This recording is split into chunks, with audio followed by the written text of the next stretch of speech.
HSC পরীক্ষা দেওয়ার পরে আপনার কি আসলে বিশ্ববিদ্যালয়ে ভর্তি প্রস্তুতি নেওয়া উচিত কিনা চলুন আজকে একটু জানার চেষ্টা করি। আশেপাশে অনেক ফ্রেন্ড থাকে, ফ্যামিলি থাকে, তাদের কাছ থেকে একটা প্রেশার আসে, যার কারণে অনেক সময় মনে হয় যেন স্রোতের সাথে ভেসে যায়, যেভাবে চলছে সেভাবে চলতে থাকে। কিন্তু দিন শেষে কিন্তু লক্ষ্যটা আপনার, স্বপ্নটা আপনার এবং জীবনটাও আপনার। সো আপনি যেভাবে আসলে আপনার লাইফটাকে সাজাইতে চান সেভাবে কিন্তু জিনিসটা সাজাবে। সো এটার জন্য আমি আজকে আপনাকে 3টা পয়েন্টে আপনাকে বলার চেষ্টা করব। দেন আপনি ডিসিশন নেবেন যে আসলেই আপনার এইচএসসি পরীক্ষার পরে আপনার বিশ্ববিদ্যালয়ে ভর্তি প্রস্তুতি আসলেই নেওয়া উচিত কিনা। সো প্রথমেই যে জিনিসটা সেটা হচ্ছে আপনার লক্ষ্য বা প্যাশনটা আসলে কি। আপনার লক্ষ্য যদি হয় যে আপনি ডিজিটাল মার্কেটিং শিখবেন বা হচ্ছে কন্টেন্ট ডেভেলপমেন্ট শিখবেন, ওয়েব ডেভেলপমেন্ট বা স্কিল বেসড সাইটগুলোতে আপনি যাবেন, তাহলে কিন্তু আপনার যে বিশ্ববিদ্যালয়ে চান্স পাওয়া এটা কিন্তু ম্যান্ডেটরি কিছু না। অবশ্য বিশ্ববিদ্যালয়ে অনেক শিক্ষার্থী তারা কিন্তু এই ধরনের স্কিল বেসড জব করে, কিন্তু আপনি যদি বিশ্ববিদ্যালয়ে নাও চান্স পান তারপরে কিন্তু আপনি এই সেক্টরগুলোতে যেতে পারবেন। অর্থাৎ আপনার স্কিল বেসড যে সকল জবগুলো আছে সেগুলো যদি আপনার টার্গেট হয়। কিন্তু আপনার যদি টার্গেট হয় যে আপনি কোনো ধরনের হচ্ছে রিসার্চ বেসড কোনো কাজে যাবেন বা লাইক বিসিএস, ইঞ্জিনিয়ারিং ও ডক্টর এই টাইপের কোনো প্রফেশনে আপনি যাবেন, এগুলোতে কিন্তু পাবলিক ইউনিভার্সিটিটা অনেক বড় একটা বেনিফিট, এক্সট্রা বেনিফিট দেয়। সো আপনার যদি ওই ধরনের টার্গেট থাকে তাহলে আপনার পাবলিক ইউনিভার্সিটিটা ভালো অপশন হবে এবং তার জন্য আপনার প্রিপারেশনটা নেওয়া ঠিক হবে।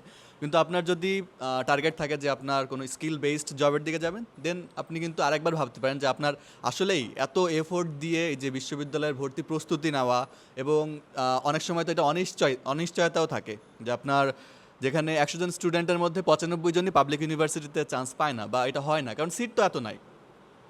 আমাদের দেশে যেই পরিমাণে জনসংখ্যা সেই পরিমাণে তো হচ্ছে পাবলিক ইউনিভার্সিটিও নাই যে এখানে আপনার এত পরিমাণে সিট থাকবে এবং সেখানে আপনি যে কোনো একটা পাবলিক ইউনিভার্সিটিতে চান্স পেয়ে যাবেন।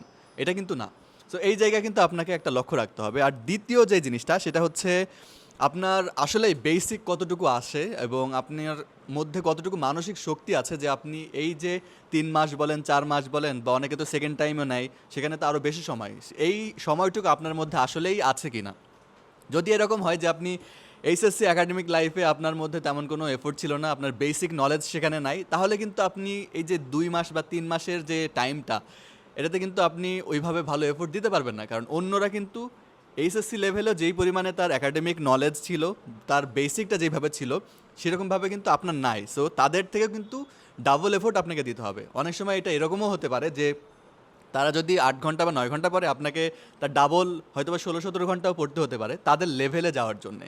সেই জিনিসটা কিন্তু আপনাকে আগে ফিক্সড করতে হবে যে আপনার সেরকমের এসএসসি লেভেলের বেসিক আপনার আছে কি না, তার সাথে সাথে আপনার সেরকম মানসিক শক্তি আছে কি না, যে ফার্স্ট টাইমে যদি আপনার না হয় তাহলে আবার সেকেন্ড টাইম দেওয়া, সেখানে একটা অনেক বড় সময় কিন্তু আপনাকে ওয়েস্ট করতে হবে এবং ফ্যামিলি থেকে প্রেশার আসবে, আশেপাশের বন্ধু বান্ধবদের থেকে প্রেশার আসবে, নানান ধরনের প্রেশার। এইগুলো আপনি আসলে নিতে পারবেন কিনা এটা কিন্তু অনেক বড় একটা ফ্যাক্টর হয়ে দাঁড়াবে পরবর্তীতে।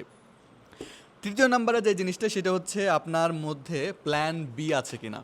আপনি যদি পাবলিক ইউনিভার্সিটিতে চান্স না পান তাহলে আপনি প্রাইভেটে যাবেন কিনা বা হচ্ছে আপনি ন্যাশনালে ভর্তি হবেন কিনা অথবা আপনি বিদেশে যাবেন কিনা, এরকম কিছু জিনিস আপনার মধ্যে আগে থেকে প্ল্যান বি হিসাবে রাখতে হবে। অনেকের মধ্যে যেটা হয় যে তারা একবারে প্ল্যান এ আমার পাবলিক ইউনিভার্সিটিতেই পড়তে হবে, পাবলিক ইউনিভার্সিটির বাইরে আর কিচ্ছু নাই, বাকি সব অন্ধকার, এরকম একটা চিন্তাভাবনা অনেকের মধ্যে আছে। এটার ফলে যেটা হয় যে কোনো কারণে যখন সে পাবলিক ইউনিভার্সিটিতে চান্স পায় না, কারণ সবাই তো পাবে না, 100 জনের মধ্যে মাত্র 5 জন পাবে, 95 জন কী করবে, তারা তো আর পাবলিক ইউনিভার্সিটি পাবে না, তাদেরকে অন্য অপশন খুঁজতে হবে। তো ওই অপশনটা যদি আপনি আগে থেকে রাখেন তাহলে পরবর্তীতে যেটা হবে আপনি মানসিকভাবে একটা যে প্রেশারের মধ্যে থাকা, ট্রমার মধ্যে থাকা, এই জিনিসটা আর হবে না।